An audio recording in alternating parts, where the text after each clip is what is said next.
বন্ধুরা, আজ আমরা ডুব দেব এক অদ্ভুত মায়াবী কবিতার ভেতরে, যেখানে আছে ছোট্ট একটা বিড়াল ছানা।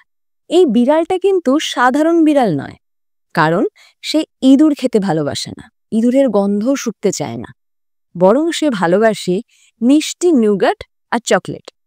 শুনতেই কি অবাক লাগছে, তাই না?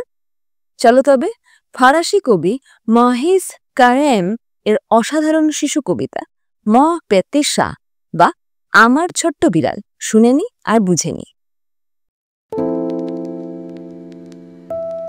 রে আ পেতে শাহ পেতি কোমসা এর মানে হলো, আমার একটা ছোট্ট বিড়াল আছে, এতই ছোট যে আঙুলেই ধরা যায় না।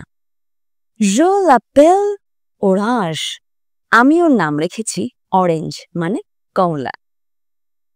Je ne sais pourquoi jamais il ne mange ni souris ni hat, অর্থাৎ আমি জানি না কেন সে কোনোদিন ইঁদুর খেতে চায় না।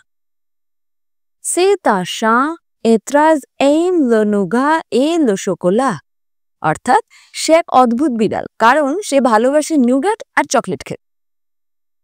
Mais c'est pour cela, dit Solange, qu'il ne grandit pas, এজন্যই তো আন্টি সোলাজ বলে যে সেই বিড়াল ছানাটা কিছুতেই বড় হতে চায় না।